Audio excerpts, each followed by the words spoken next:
Shortly before Robert Mueller's investigation and report was made public, Attorney General William Barr had a press conference. And during that press conference, he said a number of things that made him appear to be more of Trump's defense attorney as opposed to an attorney general that's supposed to represent and serve the American people. Now, with that said, I want to go to the first video and I'll explain why his statements here are problematic. In assessing the president's actions discussed in the report, it is important to bear in mind the context. President Trump faced an unprecedented situation. As he entered into office and sought to perform his responsibilities as president, federal agents and prosecutors were scrutinizing his conduct before and after taking office and the conduct of some of his associates. At the same time, there was relentless speculation in the news media about the president's personal culpability. Yet, as he said from the beginning, there was in fact no collusion. And as the special counsel's report acknowledges, there is substantial evidence to show that the president was frustrated and angered by his sincere belief that the investigation was undermining his presidency, propelled by his political opponents, and fueled by illegal leaks. Nonetheless, the White House fully cooperated with the special counsel's investigation, providing unfettered access to campaign and White House documents, directing senior aides to testify freely, and asserting no privilege claims. And at the same time, the president took no act that in fact deprived the special counsel of the documents and witnesses necessary to complete his investigation. Apart from whether the acts were obstructive, this evidence of non-corrupt motives weighs heavily against any allegation that the president had a corrupt intent to obstruct the investigation. You lying. I mean, come on. I mean, the reason why I wanted to break down the Mueller report before going to this press conference is so our audience understands what the Mueller report entails. If you're watching this on YouTube or one of the other platforms that we're on, go to our previous video where we break down the Mueller report, because I think that gives you important context in dissecting what William Barr is saying here. Now, as we know from the report, it is not true that Donald Trump fully cooperated and was very easy to deal with and did everything he possibly could to give Robert Mueller the information in order to do this investigation. In fact, I'm gonna go back and read you some of the relevant parts pertaining to obstruction of justice. So Trump's attempts to harm the investigation, this is what it included. In early 2018, the press reported that the president had directed Don McGahn to have the special counsel removed in June of 2017, and that McGahn had threatened to resign rather than carry out the order. The president reacted to the news stories by directing White House officials to tell McGahn to dispute the story and to create a record stating he had not been ordered to have the special counsel removed. Let me go ahead and continue. McGahn told those officials that the media reports were accurate in stating the president had directed McGahn to have the special counsel removed. The president then met with McGahn in the Oval Office and again pressured him to deny the reports. In the same meeting, the president also asked McGahn why he had told the special counsel about the president's efforts to remove the special counsel and why McGahn took notes of his conversation with the president. I have more.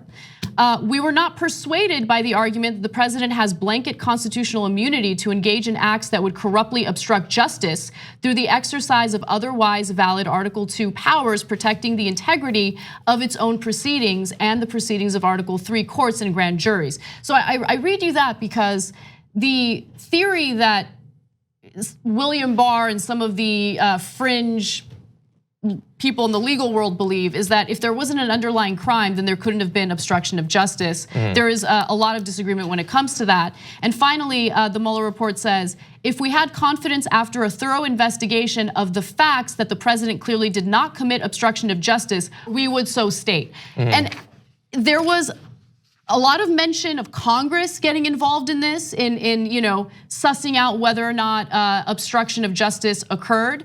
But the way that William Barr spoke about it in that press conference made it appear as if this report completely cleared Donald Trump of any wrongdoing, of any obstruction of justice, and that is not the case. Yeah, and that's why he had the press conference. That's why he wrote the memo in his own words rather than using the summaries that were in the report when he gave it out 2 weeks ago. It was about setting the narrative, and some people in the media helped him with that by parroting uncritically what he said. Many people have pointed out, like some people are just, I guess, new to politics. That's not what the AG does. They do not go forward as the personal lawyer of the president and defend him. It's supposed to be independent. But there, that could have been Rudy Giuliani delivering all of that. It was a bit more coherent than Rudy Giuliani would have been, but the perspective was the same. The goal was to protect Donald Trump, his reputation, and all of that. And also the argument in terms of why he doesn't have a corrupt motive. Yeah, maybe he did some obstruction, but he was just really frustrated. He was really mad. Yeah. These are the same people that believe that only men should be able to be president because women are too emotional for it. He's breaking the law because he's triggered. That's effectively the argument that was provided there. That's exactly right. And also, and every part of that was false. He could have exercised executive privilege and he didn't. He didn't need to. He had you. He didn't need to remove sections from the Barr report. You'd redact anything that he wanted. He didn't need executive privilege to get access to it earlier. You just handed it over. Because the AG has been turned into effectively a crony to the president. All of those normal uses of executive privilege that are corrupt themselves are not necessary because of the way they've perverted the system. What really stood out to me in regard to William Barr's press conference and that video that we just showed you was where he said, and I'm paraphrasing, something along the lines of, Donald Trump, had no act that deprived the special counsel of the documents and the information he needed to conduct the investigation. Well, that's not true. It's just not true. I'm not even gonna say necessarily true, because remember, the report specifically notes that Donald Trump was the person who had Don Jr.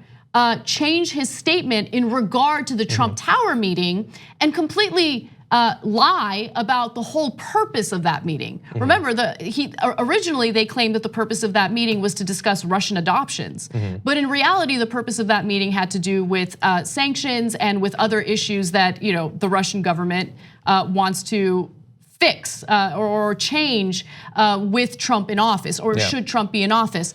And so that is relevant to bring up because behind the scenes, Trump is like this puppet master who's trying to manipulate the situation. And the way that William Barr is talking about it in that press conference makes it appear that he was like completely hands off. There was no obstruction. He was fully cooperative, and that is just not the case. Yes. Let's go to the next video. The special counsel indicate that he wanted you to make the decision or that it should be left for Congress. Special Counsel Mueller did not indicate that his purpose was to leave the decision to Congress. I hope that was not his view, since we don't convene grand juries and conduct criminal investigations for that purpose. He did not. I didn't talk to him directly about the fact that we were making the decision, but I am told that his reaction to that was that it was my prerogative as Attorney General to make that decision. I'm just gonna go to graphic 1. Again, this is from the Mueller report. We concluded that Congress has the authority to prohibit a president's corrupt use of his authority in order to protect the integrity of the administration of justice. That is not an interpretation from the media. That is from the Mueller report. Let me read it to you again. We concluded that Congress has authority to prohibit a president's corrupt use of his authority in order to protect the integrity of the administration of justice. Now, I bring that up. That is just one of the times that Mueller brought up Congress and its ability or the necessity to investigate the obstruction of justice allegation, because there were so many things that came up that could prove that there was obstruction of justice. Yeah. Which Exactly. we, of course, outlined in the video that we did earlier. And while what he said there at the press conference was false, it was also a retreat from the way he presented that same information a couple of weeks ago in his memo. There he's saying, it was my interpretation. He stated it as a fact a couple of weeks ago. Now he's starting to retreat because, of course, we have the source, with the primary source. We can look at it. It was also reported earlier this month by NBC News. I believe this was after his memo. So it was in response to that. A member of the Mueller team said that, quote, their intent was to leave the legal question open for Congress and the public to examine the evidence. And the thing is, we can have this debate now, and we're going to, But apparently Robert Mueller is going to be brought before both the Senate and the House to testify about this. And so if it's his intent to let Congress get involved, he can state it there. I don't know why he would hide that. And the thing is, honestly, either way, Congress is probably going to investigate this, but they're gonna have the opportunity and not too much longer to ask Robert Mueller directly about this. Yes, and you're right. Oh, and one other quick thing. The press conference that it was totally unnecessary. There's no reason to have it. But isn't it weird that neither Robert Mueller nor anyone from his team was there? Why have this additional press conference when we're like 70 minutes out from having the report and not have anyone available to answer questions? You're gonna take questions from the media, but not have anyone that actually knows what the point of the investigation was, what their actual intent was. Why are you opining about their intent when you can have a member of the team actually there? Well, I think that this was a strategy, and it could prove to be a successful strategy for Donald Trump and William Barr, because remember, public support is something that they want to manipulate and have some control over. And so do most Americans, and we gotta get out of our bubble and really think about this, and I could be wrong, but do most Americans have the time to pour through a 400-page plus document or investigation that Mueller has put together? I would argue no. Are they more likely to come across this press conference, which is easier to just watch and believe? Yeah, or a headline summarizing the press conference. That's right, and we all know how the media usually reacts to these things. It'll have a headline, something along the lines of, William Barr says that there was no obstruction of justice. After the Barr memo, there were headlines that say exoneration, when it specifically, he only gave you 98 words of the actual report, and a couple of them were, we don't exonerate him. Right. And so the media can't be trusted in these sorts of things very often. So they know, in terms of headlines, at the very least. They know how to manipulate the media. They know how to, unfortunately, manipulate some Americans, certainly not all. And we might see this as ridiculous because we're going to go through the actual report and we are going to watch whatever testimony Robert Mueller gives to both the House of Representatives and the Senate, but we can't just assume that everyone else is, you know? Thanks for watching this free clip of the Young Turks. Don't forget to become a TYT member today. For more exclusive content, join now at tyt.com/join.